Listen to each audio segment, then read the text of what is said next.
Welcome to VI Techability channel, everyone. So finally, I'm back after a long time, and it's been a quite while that I've not uploaded any video in this channel. I guess around a year or more than that. So finally, I'm back in this channel, and by the way, this is the first time that I'm facing camera, and I'm uploading actually video where my face is shown. So there's no any kind of screen recording at all today. I'll just be talking to you all in this video. And just to clarify, the channel name is actually VI Techability. So sometimes the text to speech announces it as teachability. So it is not like that. The channel name is VI Techability, VI as in visually impaired, and TECHABILITY.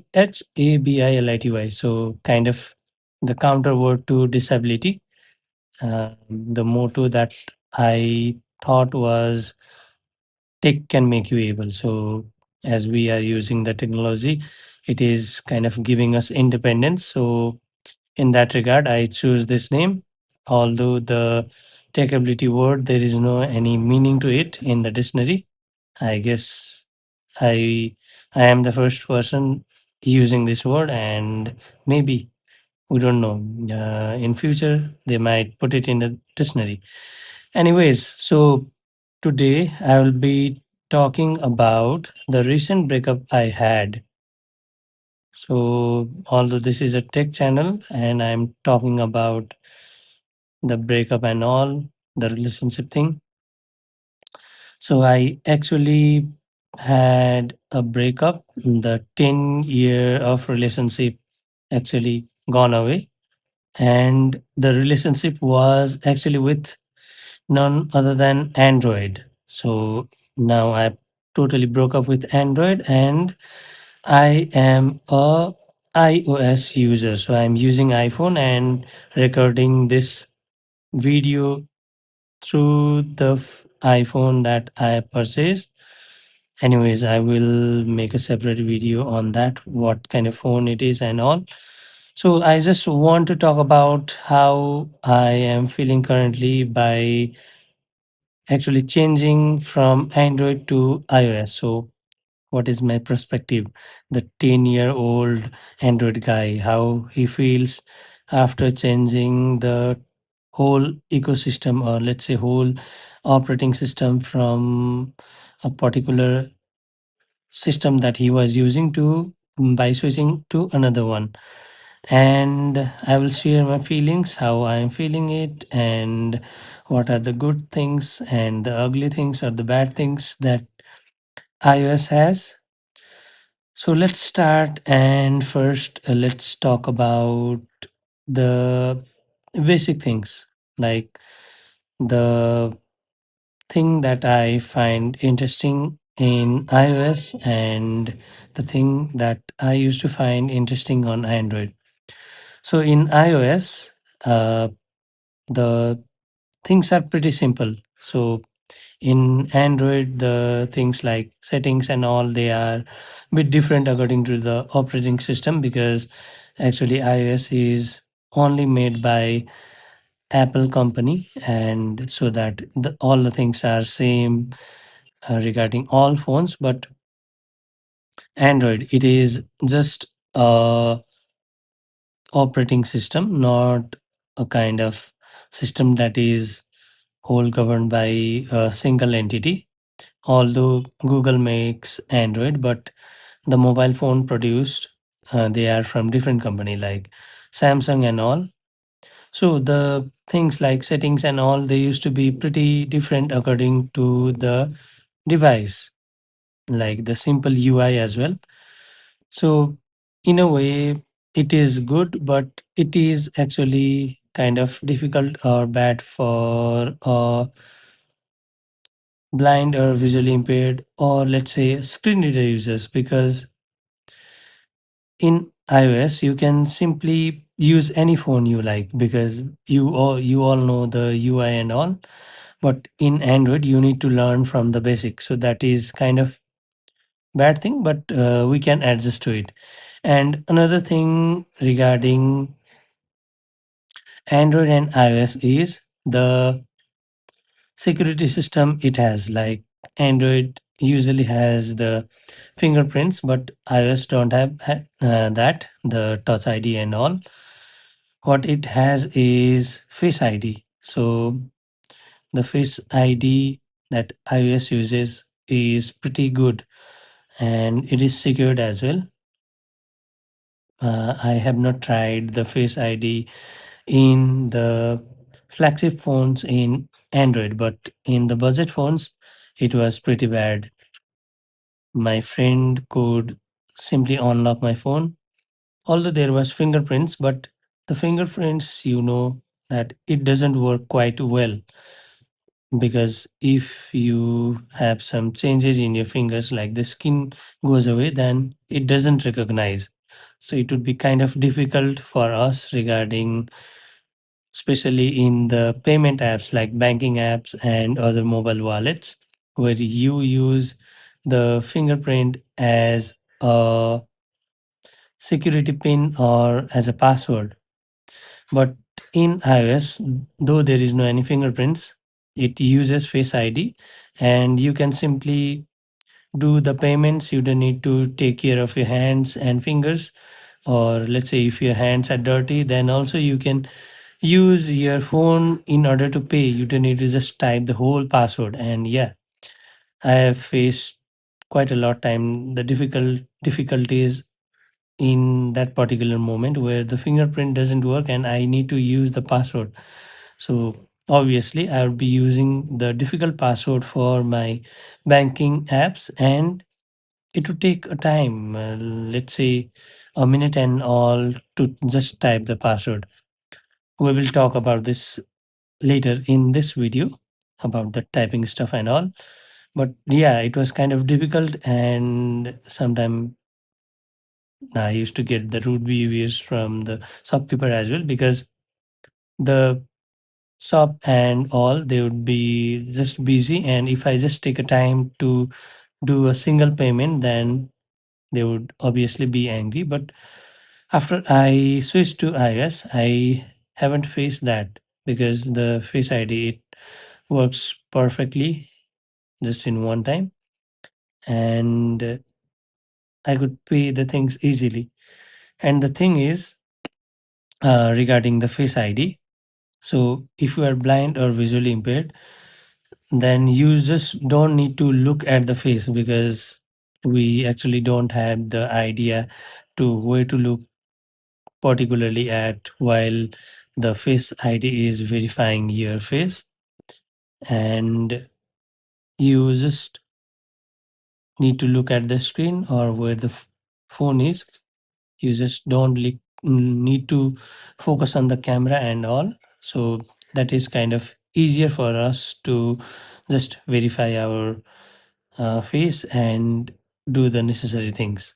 So that is one of the good thing that iOS has, and I wish Android also brings that. I don't know, maybe this might be present in the flagship phones, the flagship Android, but in the budget phones, the Face ID don't work perfectly well. Anyways, let's move on to the next point that I find interesting on iOS, and that is the main thing why I love iOS. So the thing is regarding the screen reader. In Android, we obviously use the Google TalkBack or Google Accessibility Suite, made by the Google, and you know that it is not quite well, or it doesn't function quite properly. The screen reader is very sluggish, and it is kind of really slow. So after I started using iOS, I switched to Android. Not totally, but I was just seeing my friend's phone using the Google Talkback, and it was a lot of difference. I actually couldn't use the phone now because the response time and all, it is very, very much slow. But in regards to that, the iOS screen reader, the voiceover, it works quite fast, as fast as like a sighted person is using his phone. The touch response is really fast. So you just don't need to wait for a millisecond or a 1 second just to hear what is in the screen. The swiping and all the gestures work quite well. So that is the main thing why I switched from Android to iOS. Although Android has the Jisoo screen reader, the commentary screen reader, as you all say, but though it is fast, but it is not as responsive as the voiceover, and we need to actually set up the commentary screen reader. And just it doesn't work like you just install it and boom, it works. It is not like that. We need to actually set up all the things, the gestures and all the swiping things and all, which is kind of tedious. Although I made a video in this channel and you can find it if you want to set up your Jisoo from the basic and make it work quite in a similar manner to TalkBack. So I have made a particular video on that. You can check it out on this channel. But yeah, the Jisoo screen reader, it is faster compared to the TalkBack. It is way faster, but it is not as responsive as the iOS, and we need to set it up from the beginning.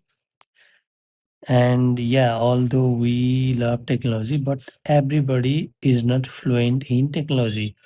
Like they won't like to just spend their time on setting up the screen reader and using it, and again after any update comes, or let's say if they are using kind of, you know, I could not just say it on the video, but using the paid stuff for free, then if it doesn't work or if they could not install the update to it, then they need to again uninstall it and set it up from the beginning. So that is not quite good for if they are professional, or let's say if they could not just spend the time in setting up their phone.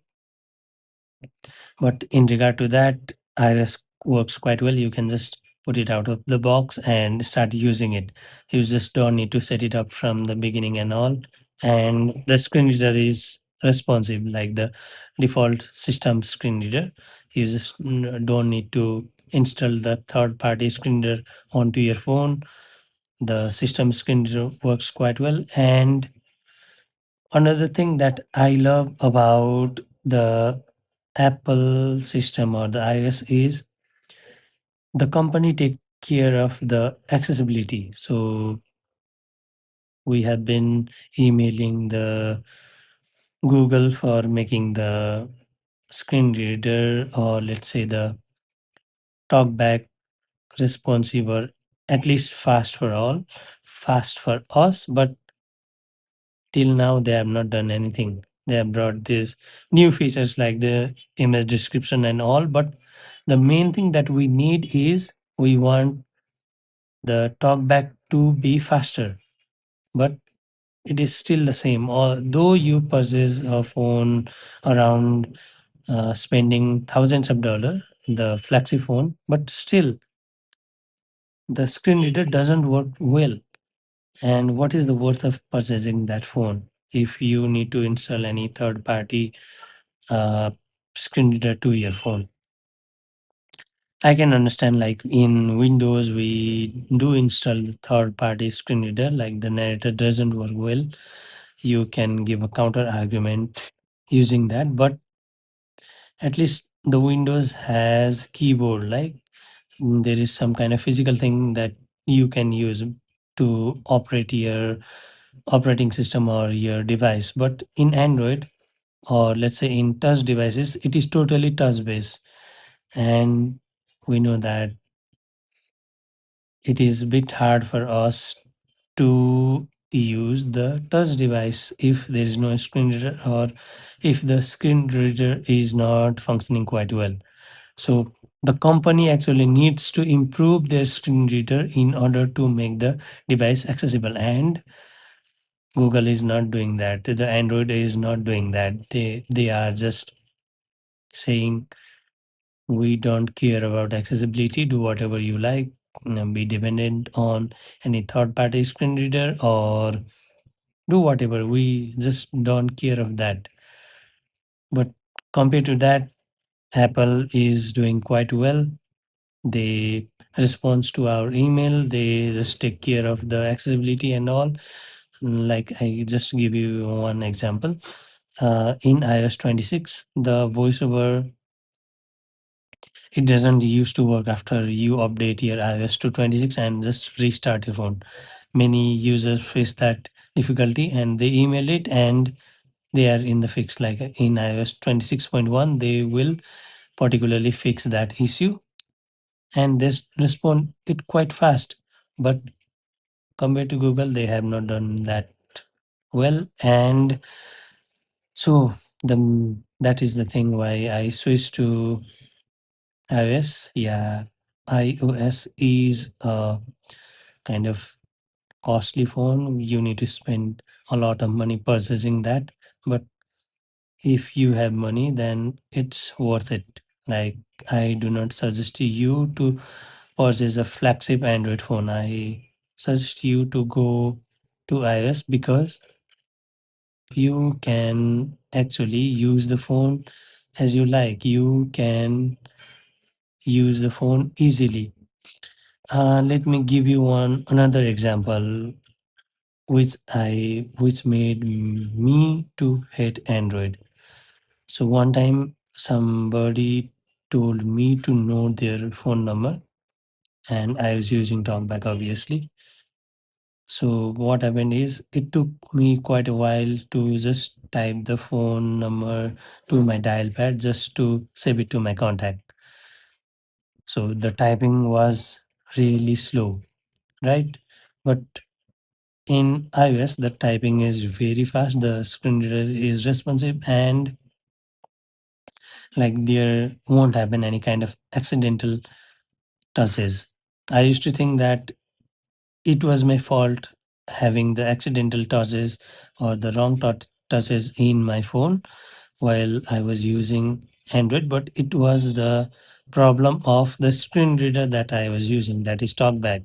So due to the sluggishness, the accidental touches were happening. But in iOS, in my iPhone, it doesn't happen at all. So it happens really rarely. So that is the thing. And another thing that I want to talk about iOS is regarding the camera. So there is guidance, like the camera guidance. Due to that, I am being able to capture this face video, the face reveal video, and it guides quite well, like where the face is, how to set the camera, and there is also the haptic feedbacks. So by just turning off the voiceover speech feedback, you can also use your device, or let's say use the camera, and put it in front of your face, and if there is any kind of movement or and all, then the haptic feedback, it kind of alerts us. But that is not available in Android, especially in the budget phone. I don't know about the mid-range or flagship phone, but in flagship and mid-range phones also, it is not that quite well compared to the iOS. Although there is Pixel having this guided access feature in camera that works quite well compared to Android, but that is just, sorry, that works quite well compared to iOS, but it is just present in that particular device only. Although that is a software feature, they could just implement it to the Android, like they could implement it in the TalkBack and make the camera app accessible for all, but they are not doing it. It is just a device based feature. And yeah, that's all I would like to say. And yeah, I do remember the Android, my old device, because it was easier in various kind of things. Like in iOS, it is ecosystem based. Like it is kind of ecosystem. When I try to just transfer the file from iOS to Windows, it doesn't work well. I need to depend upon third party, or I just need to pull the data cable and put it to my phone and transfer the file. But I could not just transfer all the files. I could just transfer the photos. I need to depend upon the cloud services and other internet things in order to transfer the